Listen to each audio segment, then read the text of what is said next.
এই আয়াতটা এগুলি আয়াতের সিফাত বলা হয়। মানে এই আয়াতগুলি অত্যন্ত জটিল। কোরআনে যতগুলি জটিল আয়াত আছে তার মধ্যে এই একটা আয়াত জটিল। খুব ধৈর্য সহকারে অর্থটা শোনেন। আল্লাহ নূরুস সামাওয়াতি ওয়াল আরদ, আল্লাহ আকাশ পৃথিবীর আলো, অর্থাৎ আকাশ পৃথিবীকে আলোকিত করেন আল্লাহ তাআলা। এখন আল্লাহর নূর কেমন? মাসালু নূরি কা মিশকাত, তার নূরের দৃষ্টান্ত যেমন একটা মিশকাত। মিশকাত হলো থাক, যার উপরে আলো রাখা হয়। তো একটা থাক, ফিয়া মিসবাহ, এবং ওই থাকের মধ্যে একটা আলো। আলোটা কীরকম? আল মিসবাহ, সে আলোটা মিসবাহ ফি জুজাজা, সে আলোটা একটা কাঁচপাত্রের মধ্যে। কাঁচপাত্রটা কেমন? আর জুজাজা তো কান্না কাউ কেমন দুটো ইউ কদমের সাহায্যে মোবারিকা। সে কাঁচপাত্র হলো কান্না কাউ কেমন দুরিয়া, মনে হয় যেটা উজ্জ্বল নক্ষত্র। ইউ কাদমের সাদারাতে মোবারকা, এবং সেই আলোটা জলে একটা মোবারক, একটা বরকতময় বৃক্ষের তেল দ্বারা।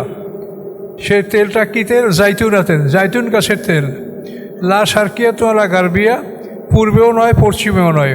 মানে জাইতুন গাছটা মাঠের এমন একটা প্রান্তরে যে পূর্ব দিকেও না এবং পশ্চিম দিকেও না। পূর্ব দিকে যদি হয় তাহলে বিকেলের আলো পাবে না, আর পশ্চিম দিকের আলো যদি হয় তাহলে সকালের আলো সে পাবে না। কাজেই সে গাছটা একটা মাঝখানে, যে উভয় সকাল বিকেলের আলো যেন সঠিকভাবে সে গাছটা পায়, এরকম একটা গাছ। এইরকম একটা গাছের তেল। লা শারকিয়াত ওয়ালা গারবিয়া, পূর্ব দিকেও নয় পশ্চিম দিকেও নয়। তাকাদু জাইতুয়া ইউজিউ অলরম তামসা সোনার, মনে হয় যেন তার আলো, মানে সেই তেল নিজেই আলো দিবে যদি তাকে আগুন স্পর্শ না করে। মানে তেলটা এত উজ্জ্বল যে এটা আগুনের ছোঁয়া ছাড়া খালি তেলেই মনে হয় যেন আলো দিচ্ছে, এমন উজ্জ্বল তেল। নূর ওনারা নূর, নূরের উপরে নূর, আলোর উপরে আলো। ইহাদিল্লাহ নূরি, আল্লাহ হেদায়েত করেন তার আলোর দিকে। মাইয়াশা, যাকে তিনি ইচ্ছা করেন। ওয়াদরিবুল্লাহু আমসালাল্নাস, এবং আল্লাহ তাআলা বর্ণনা করেন দৃষ্টান্তগুলি মানুষের জন্য। আল্লাহু বিকুল্লি শাইইন আলিম, আল্লাহ তাআলা সব কিছু সম্পর্কে জ্ঞানী। এখন দেখেন আল্লাহর নূর কীরকম। একটা থাক, যে এই যে দেখেন এই আলোগুলো, ওই যে আলোটা রাখা হয়েছে, ওই যেগুলো দেখা যায় না, ওই রকম থাকে একটা আলো। মেশকাত হলো চেরাগদান, যেখানে একটা আলো রাখা হয়। তো এই মেশকাতটা কীরকম? সেই মেশকাতের মধ্যে একটা আলো, চেরাগদান সেটার মধ্যে একটা আলো। সেই আলোটা কীরকম? আলোটা আবার একটা কাঁচপাত্রের মধ্যে, একটা গ্লাস দ্বারা ঢাকা আলোটা। আচ্ছা, সেই কাঁচপাত্রটা কেমন?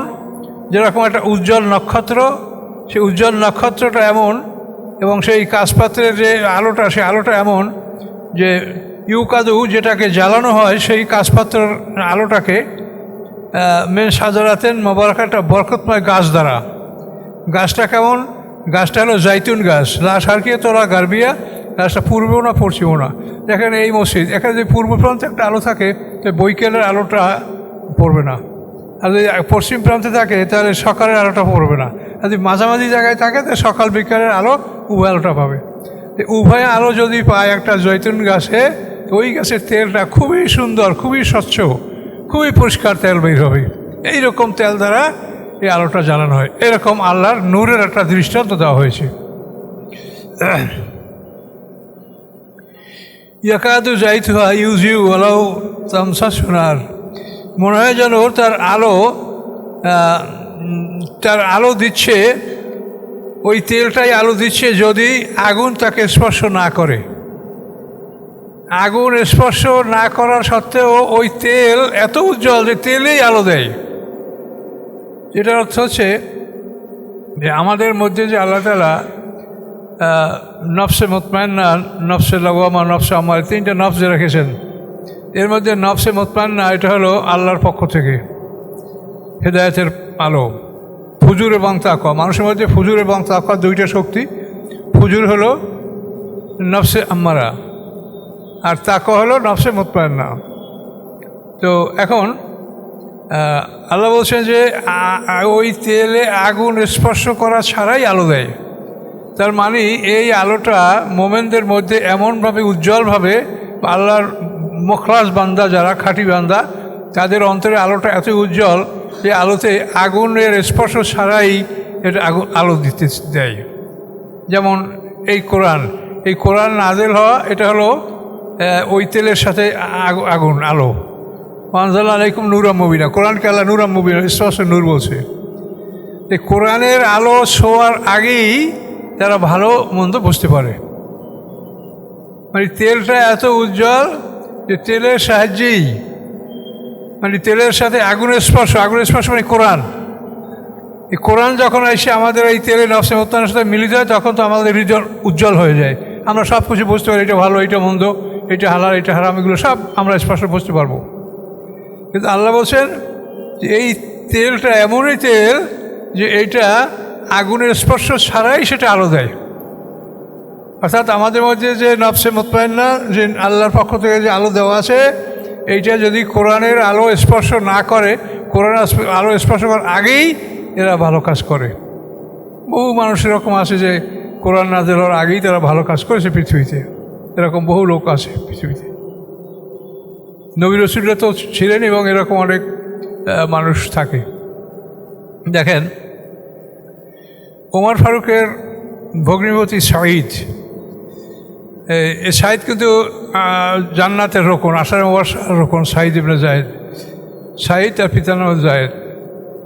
তো এই লোক মূর্তি পূজা করতো না। মূর্তি পূজা করলে তাদের সমালোচনা করতো, তোমরা কী করো, এগুলো কী, তো হাত দিয়ে বানাইছো, নিজেরা বানাইয়ে তা আবার আদর করো, আবার সম্মান করো, আবার পানিতে ফেলে কী। তো উনি এইভাবে আলোচনা, মানে ওমর ফারুকের ভগ্নিপতি যে সাঈদ, এই সাঈদের পিতা যে যায়েদ, এটা যায়েদের খবর, এটা ওমর ফারুকের ভগ্নিপতির বাবা, তার খবর সেই রকম করতো। তো একবার তাকে মানুষেরা চড়থাপ্পড় মারছে, হ্যাঁ তুমি আমাকে ভগবানদের সমালোচনা করো। তো চড়থাপ্পড় মারিয়া কী করবে, উনি তো একা, সত্য দলে তো সবসময় লোকজন কমই থাকে, এটা পৃথিবীর নিয়ম। তো উনি ওখান থেকে সিরিয়ায় চলে গেছেন, সাঈদের পিতা যায়েদ। সিরিয়ায় বহু আলেম ওলামা আছে, যেহেতু ঈসা আলাইহিস সালাম থেকে পরবর্তীতে মুহাম্মদ সাল্লাল্লাহু আলাইহি ওয়াসাল্লাম পর্যন্ত সমস্ত আলেম ওলামা তো সিরিয়া অঞ্চলেই ছিল। তো সিরিয়ায় যাইয়া জিজ্ঞাসা করছে যে আচ্ছা, আমি সত্যের অনুসন্ধান করছি। বললো নিজের কথা যে আমার জাতি মূর্তি পূজা করে, আমি নিষেধ করছি, আমাকে মারছে, অপমান করছে। তখন বলছে যে তোমার বাড়ি কোথায়? বলে আমার বাড়ি মক্কাতে। তুমি যে সত্য অনুসন্ধান করে বের হয়েছে, এই সত্য মক্কাতেই আসবে, এই সত্য তুমি মক্কাতেই পাবে, তুমি মক্কায় যাও। তখন ওখান থেকে উনি মক্কার দিকে রওনা করলেন। প্রতিমধ্যে ওনাকে ডাকাইতে আক্রমণ করলো, ডাকাইতের আক্রমণে সে মারা গেছে।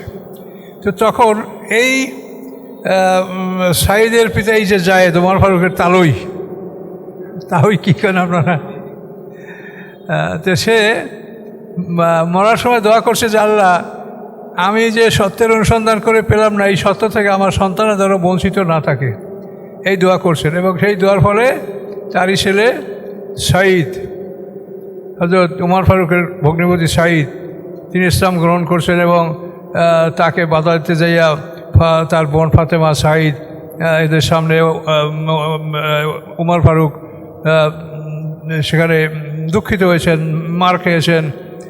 তারপর সে তাদেরকেও মেরেছে আর ওমর ফারুককেও তারা অপমান করেছে। যাই হোক, শেষ পর্যন্ত ওমর ফারুককে সেখানে ইসলাম গ্রহণ করেছে, এই ঘটনা। এখন আল্লাহ বলছে যে ইয়াকাদু যাইতুহা ইউজু আলাম তামসা সুনার, যদি সেই তেলে যদি আগুন স্পর্শ না করে, আগুন স্পর্শ করার আগেই সেই তেলে আলে যায়। এখন দেখেন ওমর ফারুকের এই যে ভগ্নিপতির পিতা তাহই, তার কিন্তু এই আলো, সে আগেই আলো পেয়েছে অন্তরে যে এগুলো ঠিক না। এরকম আল্লাহ রসুলের পরিবার, আল্লাহ রসুলের পরিবারে যারা ছিলেন তারা মোরশেক জাতি, এটা জাতিগত, কিন্তু তারা কিন্তু তবু ওই মূর্তি পুজো এগুলো করতেন না। আল্লাহ রসুলের পিতা বা আল্লাহ রসুলের মাতা এরা যে মূর্তি পূজা করতেন এর কোনো প্রমাণ কিন্তু নাই, তারা মূর্তি পূজা করতেন না। তারা এমনিই ভালো মানুষ ছিলেন। যে এমন তেল, যেই তেলেই আলো দেয় আগুনের স্পর্শ ছাড়া। আগুন হলো নূর, কোরআন। এই কোরআন যখন আসে এই তেলের সাথে যখন মিলছে তখন তো সম্পূর্ণ আলোকিত হৃদয়, সম্পূর্ণ আলোকিত হৃদয় সব কিছু বুঝতে পারে ভালো মন্দ। এই কথা আল্লাহ বলছেন, নূরুন আলা নূর, নূরের উপরে নূর, ইহাদিল্লাহ নূরি মাইয়াশা। আল্লাহ আলো দিচ্ছেন তার আলোর দিকে যাকে তিনি ইচ্ছা করেন। ওয়াইয়াদরিবুল্লাহ আমসাল, এবং বর্ণনা করছেন আল্লাহ তাআলা দৃষ্টান্ত লিন্নাস, মানুষের জন্য। আল্লাহু বিকুল্লি শাইইন আলিম, আল্লাহ তাআলা সব কিছু সম্পর্কে অবগত। বুঝতে পারছেন আল্লাহ কীভাবে দৃষ্টান্তটা দিছে? যে একটা চারাকদান থাক, তো এটা একটা আলো। তা আলোটা আবার কিসের মধ্যে? সেটা একটা কাঁচপাত্রের মধ্যে। কাঁচপাত্রটা কেমন? উজ্জ্বল নক্ষত্রের মতো। তো এই উজ্জ্বল নক্ষত্রের মতো কাঁচপাত্র, এবং সেই আলোটা জ্বলে কি দ্বারা? একটা জৈতুন গাছের তেল দ্বারা, যেই গাছটা মাঠের মাঝ বরাবর, পূর্বাঞ্চলেও না পশ্চিমাঞ্চলেও না, মাঝ বরাবর থাকলে সমানভাবে সকাল বিকালে আলো পড়ে এবং উজ্জ্বল তেল বের হবে। এই জৈতুন গাছের তেল দ্বারা এই আলোটা জ্বলে। এরকম আল্লাহ নূরের একটা দৃষ্টান্ত আল্লাহ তাআলা এখানে দিয়েছেন। এটা নিজেরা পড়বেন বারবার, তাহলে বুঝতে পারবেন। এখন এই মোমেন্ট, এই যে মোমেন্ট, যে যার অন্তরে আল্লাহ তাআলা এমন আলো দিয়েছেন যে আলোতে আগুনের স্পর্শ ছাড়াই আলো দেয়, সেই তেলেই আলো দেয়। তেলের এমন তেজ, এমন শক্তিশালী তেল। এখন বলেন এই মানুষগুলো কোথায় থাকে? ফি বুয়ুতিন আযাল্লাহু আন তুরফা, এমন গৃহে তারা অবস্থান করেন যে এই গৃহগুলিকে সম্মান করার জন্য আল্লাহ আদেশ দিয়েছে, অর্থাৎ মসজিদ। এই সমস্ত মানুষেরা, এই সমস্ত যাদের এইরকম তেল আল্লাহ দান করেছেন, এবং এই সমস্ত মানুষগুলি কোথায়? মসজিদে। ফি বুয়ুতিন, এমন ঘরে, উজনা আযাল্লাহু আন তুরফা, যে এই ঘরগুলিকে সম্মান করার জন্য আল্লাহ আদেশ দিয়েছেন, এই মসজিদ ঘর। এই ঘরে এই সমস্ত মুমিনরা এভাবে তারা তাদের সময় নষ্ট করে, কালাতিবাদ করে, নামাজ পড়ে, ইবাদত করে, জিকির করে, বিভিন্ন সময় তারা এভাবে সময় নষ্ট করে মসজিদে। আযাল্লাহু আন তুরফা, আল্লাহ অনুমতি দিয়েছেন যে এই ঘরের যেন সম্মান করা হয়। ওয়ায়ুযকুরা ফিহা ইসমুহু, এবং এই ঘরে আল্লাহর নাম যেন স্মরণ করা হয়। ইউসাব্বিহু লাহু ফিহা বিল গুদুব্বি ওয়াল আসল, এবং স্মরণ করা হয় সেই ঘরের মধ্যে আল্লাহকে সকাল সন্ধ্যায়। সকাল সন্ধ্যা, ফজরের নামাজ, মাগরিব এশা, এগুলি বলা হয়েছে। এবং জোহরের নামাজের সঙ্গে আলাদা করে অন্য জায়গায় বলা আছে। হিনা তুজহিরুন, জোহরের কথা আলাদাই বলা আছে।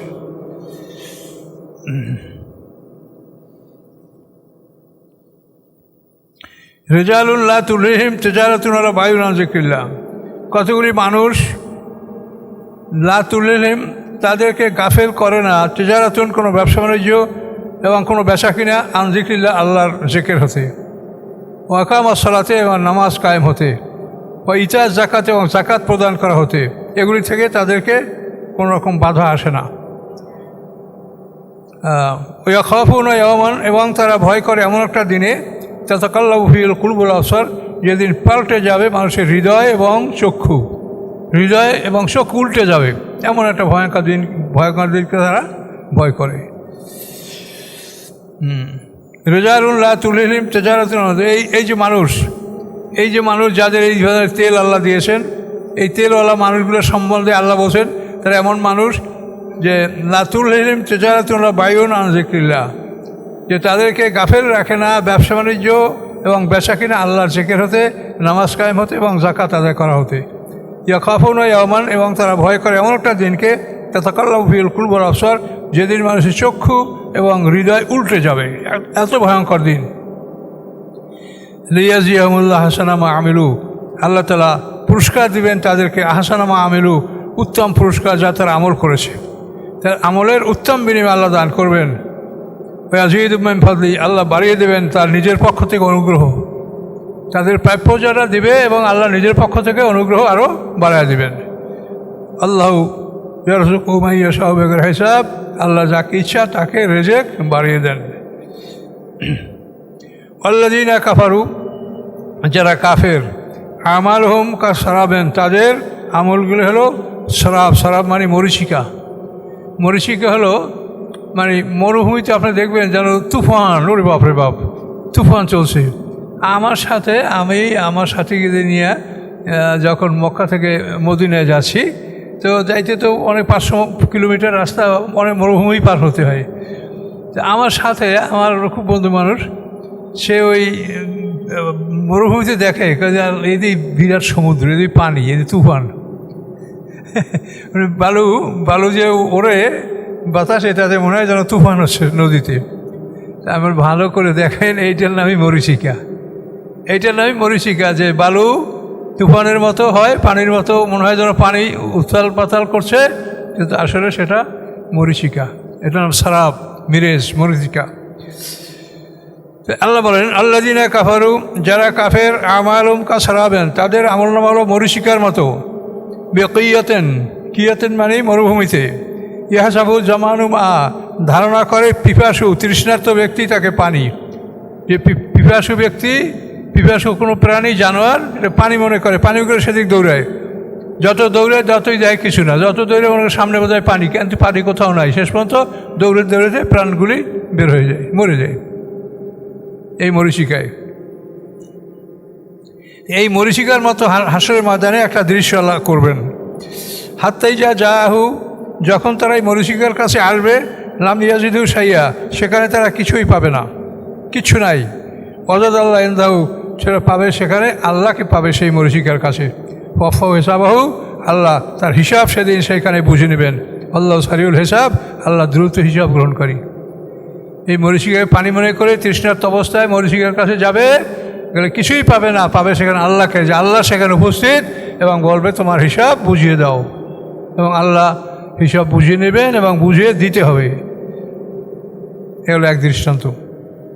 আর এক দৃষ্টান্ত, আওকা জুলুমাতিন বাহারিল লুজ্জেন, অথবা যেমন অন্ধকার ফি বাহারিল লুজ্জেন, গভীর সমুদ্রের তলদেশে।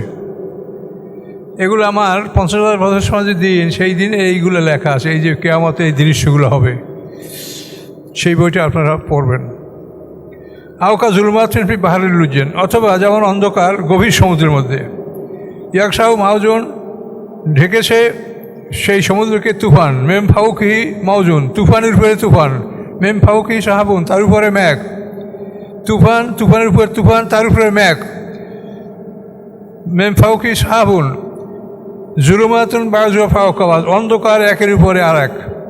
মানে প্রথম হলো তুফান, তুফানের উপরে তুফান, তার উপরে মেঘ। মেঘের ছায়া যখন পানিতে পড়ে, তখন পানিটা সম্পূর্ণ কালো রং ধারণ করে, পানির তো কোনো রং নাই। এইভাবে একটা গভীর সমুদ্রের দৃষ্টান্ত দিচ্ছেন। ইজা আখরাজা ইয়াদাহুল আমি একা দিয়ে রাহা, যখন মানুষ হাত বাইর করে তখন সে তার হাতকে দেখতে পায় না, এরকম চোখের সামনে হাত নিলে হাত দেখতে পায় না।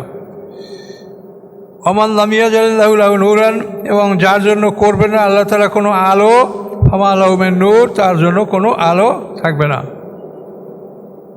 তো এই যে নূর, এটা হলো হাসরের ময়দান যখন শুরু হবে, বিচারের মাঠ, তখন আল্লাহর নূরের আলোকে হাসরের ময়দান আলোকিত হবে। কোরআন শরীফে আছে ওয়াশশাকাতিল আরদু বিনূরি রাব্বিহা, ওয়াশশাকাতিল আরদু বিনূরি রাব্বিহা, সূরা জুমারের মধ্যে আছে।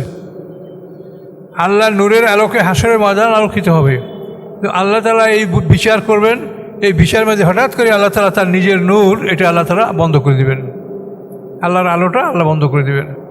বন্ধ করে দেওয়ার পরে হাসরের ময়দানে এমন অন্ধকার হবে, যেমন সমুদ্রের মধ্যে তুফান, তুফানের উপরে তুফান, তার উপরে কালো মেঘ, এই মেঘের ছায়া পানির উপরে পড়ছে। তো এখন এই পানিটা যেরকম গভীর কালো হয়ে গেছে, এখন এই হাসরের ময়দানটা এইরকম অন্ধকার হয়ে যাবে। আল্লাহ তাআলা তার আলো নিভিয়ে নিয়েছে। এই সময় আল্লাহ বলেন অমান লাম ইয়াজিদুল্লাহু লাহু নূরান ফামা লাহু মিন নূর, যার জন্য আল্লাহ আলো সৃষ্টি করবেন না, তার জন্য কোনো আলো সেখানে থাকবে না। একমাত্র আল্লাহর আলো ছাড়া কোনো আলো নাই। তো এখানে অন্য জায়গায় আসে যে নূরুম ইয়াসা বাইনা আইদিহিম ওয়া বিআইমানিহিম, সেই দিন মোমেন যারা, মোমেন বান্দাদের ডান দিক থেকে এবং চেহারার থেকে, সামনের দিক থেকে আলো বাইর হবে। ইমানের আলো সামনের দিকে আলোকিত করবে, আর নেক আমলের আমল এটা ডান দিকে আলোকিত করবে। নূরুম ইয়াসা বাইনা আইদিহিম ওয়া বিআইমানিহিম, দুইটা কথা কোরআনে আছে। তো সেগুলো সামনে পাবেন। তো এইভাবে সেদিন এই আলো আল্লাহ তাআলা প্রদর্শন করবেন। মুমিনদের আলো সামনের থেকে আলো বাইর হবে, তাদের সামনে পথ দেখবে, ডান দিকেও পথ দেখবে। কিন্তু কাফের মুশরিক এদের আলো হবে না, কিন্তু মুনাফিকের আলো হবে, কিন্তু জ্বলবে এবং নিভে যাবে, জ্বলবে এবং নিভে যাবে। ওই যে সূরা বাকারা প্রথমে পড়ছেন, কুল্লু মাদাত মাহল জাহাবাল্লাবে নুরি মতারকম ফিজুলুমাতের লাইভ সিরুন, ওইখানে সুম্মুম বুকমুম ফামলাইয়া করুন যায়, ওখানে যে তাদের আলো আল্লাহ দিবে, কিন্তু আবার আলো নিয়ে যাবে। আলো দিবে তখন কিছু সময় চলবে, যখন আলো বন্ধ হয়ে যাবে তখন দাঁড়াই থাকবে। এরকম চলতে চলতে যখন এরা আরাফ হলো একটা উঁচু জায়গা, এই আরাফের কাছাকাছি যখন যাবে তখন চিরতরে মুনাফিকের আলো নিভে যাবে। তখন মুনাফিকরা আফসোস করে বলবে যে ও ভাই, তোমরা আমাদের জন্য একটু অপেক্ষা করো, তোমাদের আলো থেকে আমরা একটু আলো নেব, আমাদের জন্য অপেক্ষা করো, আমাদের একটু আলো দাও।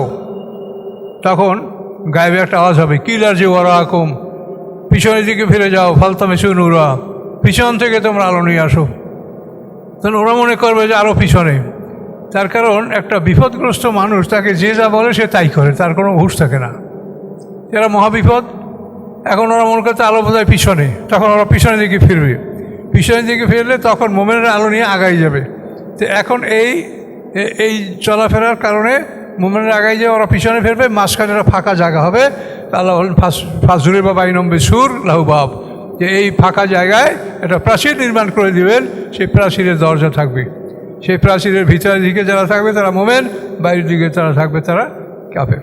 তো মুনাফিকরা যেমন দুনিয়ায় মুসলমানদের সাথে বলে আমরা তোমাদের সাথে আছি, আর নিজের দলের শয়তানদের সাথে বলে আমরা তোমাদের সাথে আছি। এই মুনাফিকদের অবস্থা এরকম হাস্যবাদের আল্লাহ তাআলা অপমানজনক অবস্থা করবেন। তো এই ঘটনাগুলি যে ঘটবে এগুলি সব কোরআনে স্পষ্ট বলা। আল্লাহ বলছেন, আল্লাহর কোরআনে কোনো সন্দেহ নেই, এই ঘটনা ঘটবেই এভাবে ইনশাল্লাহ। কাজে এগুলির সম্মুখীন আমাদের হতে হবে। আমাদের আগের থেকে প্রস্তুতি নেওয়া উচিত যে আমাদের মধ্যে যেন মুনাফিকি কোনো স্বভাব না থাকে। মুনাফিকি স্বভাব হলো চারটা: মিথ্যা কথা বলা, ওয়াদা খেলাপ করা, আমানতের খেয়ানত করা, তর্ক বিতর্ক মধ্যে ফাহেসা কালাম ব্যবহার করা। আল্লাহ রসুল বলেছেন, আরবাউ মানকুন্না ফিয়ে কানা মুনাফিকান খালেসান, চারটা স্বভাব যার মধ্যে থাকবে সে হবে খাঁটি মুনাফিক। চারটে স্বভাব কি? এই যে হাদ্দাসা কাদাবা, কথা বলার সময় সে মিথ্যা কথা বলবে। ওই যে হাদা গাদারা, মানুষের সাথে ওয়াদা করলে ওয়াদা খেলাপ করবে। ওই যে উতুমেনা খানা, তার কাছে আমানত রাখা হলে আমানতের খেয়ানত করবে। ওই যা খাসমা ফাজারা, তর্ক বিতর্ক করলে তখন তার মধ্যে ফাহেসা কালাম ব্যবহার করবে।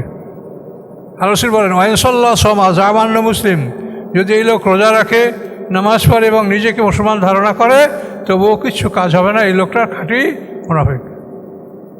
এখন দেখেন, একটা লোক নামাজ রোজা সবই করছে, কিন্তু সে জান্নাতের ঘ্রাণ পাবে না, একেবারে তলদেশে যাবে। এই চারটে স্বভাব যার মধ্যে আছে, পরিষ্কার আল্লাহ রসুল বলছেন, ইন্নাল মুনাফিকিনা ফি দারকিল আসফালি মিনান নার, কোরআনের আয়াত। মুনাফিকরা জাহান্নামের একেবারে তলদেশে তাদের ঠিকানা হবে। এই মুনাফিকদের আলো এভাবে জ্বলবে নিভবে, কিন্তু ওদেরকে বলা হবে কি, পিছনের দিক ফিরে যাও। ওরা মনে করে পিছনে আলো আছে। এই পিছন মানে দুনিয়া, তুমি পিছনের দিকে ফিরে যাও, অর্থাৎ তুমি দুনিয়ায় চলে যাও। এখানে আলো জ্বালাইতে হবে, তোমাকে দুনিয়ায় যাইতে হবে, দুনিয়ায় বসে ইমান আনতে হবে, তারপর এখানে আসতে হবে। এই হলো কথা। কিলার যে ওরা আকুম ফালতামে সুরুরা, পিছনের দিকে ফিরে যাও, পিছন থেকে আলো নিয়ে আসো। পিছন হলো দুনিয়া, সেখান থেকে আর দুনিয়ার কোনো খবর আছে? দুনিয়া কি আসে? দুনিয়া তো প্রলয় হয়ে গেছে, সব দুনিয়া তো শেষ, দুনিয়ার কোনো অস্তিত্বই নাই। এখন আমরা হাসরের ময়দানে উঠবো দ্বিতীয় সিংহের ফুৎকারে, কিন্তু দ্বিতীয় সিংহের ফুৎকারের পরে এই কথা, বিচারের মাঠে এই কথাগুলি হবে। তো আল্লাহ রাব্বুল আলামিন বিচারের জন্য যা কিছু কথা, সব কথা কিন্তু কোরআনে বলেছে, কোরআনে সব কথা বলেছে। কাজে এই জন্য বিচারের ব্যাপারে আল্লাহ তাআলা কোরআনে যা বলছে সেগুলো সত্য, কোরআনে যা আল্লাহ বলে নাই সেগুলির জন্য আমরা অ্যাড না করি, সেগুলো যেন না মিশাই। সেগুলো মিশাইলে আরও জটিলতা আমাদের বাড়ে। কাজে কোরআনে যেগুলো নাই সেগুলো নিয়ে যেন আমরা জটিলতা সৃষ্টি না করি। আপনাদের কাছে অনুরোধ, বিপদ হবে। আল্লাহর কোরআন যা আছে সেগুলি মানেন। জুলুমাতুন বায়ুজ ফাকওয়াজ, অন্ধকারের পরে অন্ধকার। এই যে আখরাজা ইয়াদাহু, যখন তার হাত বের করবে, লামিয়া কাদিয়ারাহা, সম্ভব হবে না যে হাত সে নিজে দেখতে পাবে। আমার লামিয়া যে লাউ নূরান ফামা লাউ নূর, আর যার জন্য আলো সৃষ্টি করবেন না তার জন্য সেদিন সেখানে কোনো আলো তৈরি হবে না।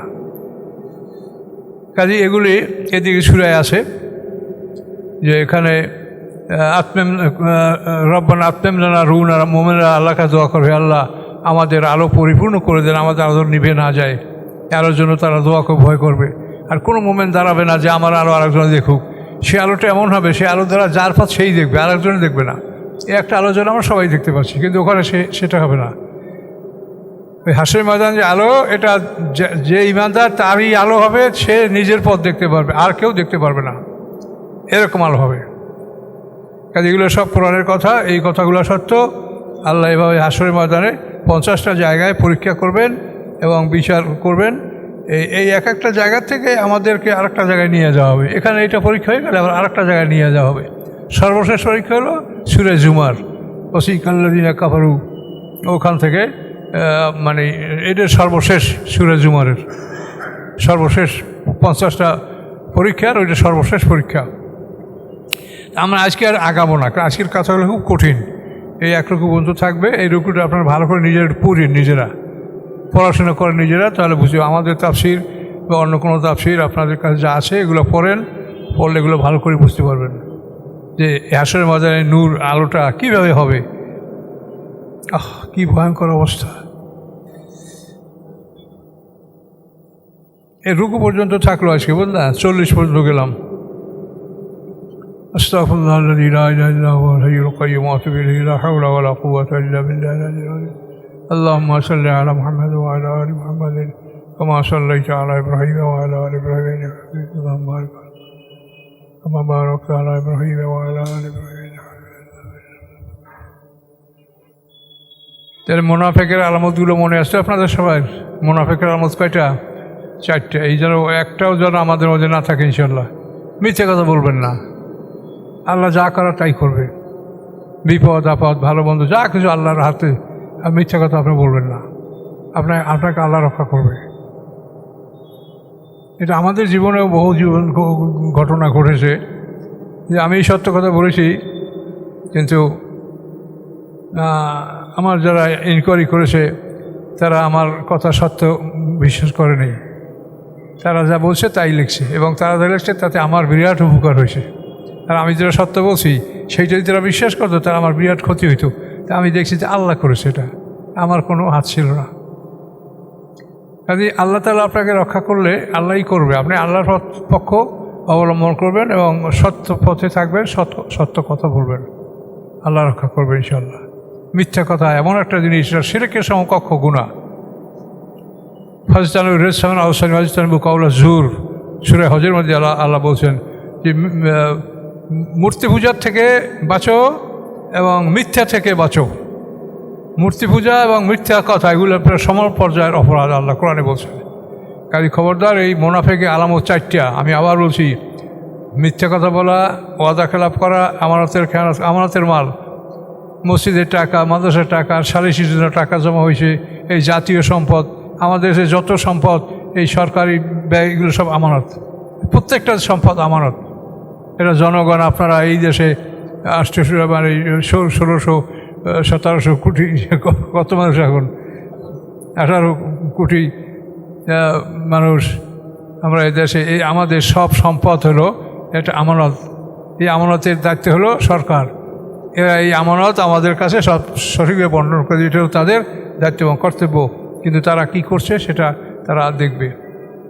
এটা কেউ মনেই করে না যে আমরা একটা আমানত, এটা কত বড় দায়িত্বের কাজে আমরা আসি, যে আমরা জনগণের এই হক তাদেরকে পৌঁছেই দেব। কিন্তু কই, তারা মনে করে যে এটা আমাদের, এখন আমরা ক্ষমতা আসি, সম্পদ সব আমাদের, আমরা যেভাবে এসেছি সেভাবে ব্যয় করি। কাজে আল্লাহর কাছে আমার যাইতে হবে, দোয়া করেন আল্লাহুম্মা আমিন। রব্বানা আলাইকা তাওয়াক্কালনা ওয়া ইলাইকা আনাবনা ওয়া ইলাইকাল মাসির। রব্বানা লা তাজআলনা ফিতনাতাল লিল্লাযীনা কাফারু ওয়াগফির লানা রব্বানা ইন্নাকা আনতাল আজিজুল হাকীম। وأفوض أمري إلى الله إن الله بصير بالعباد. وأفوض أمري إلى الله إن الله بصير بالعباد. وأفوض أمري إلى الله إن الله بصير بالعباد. سبحان ربك رب العزة عما يصفون وسلام على المرسلين والحمد لله رب العالمين. السلام عليكم ورحمة الله وبركاته.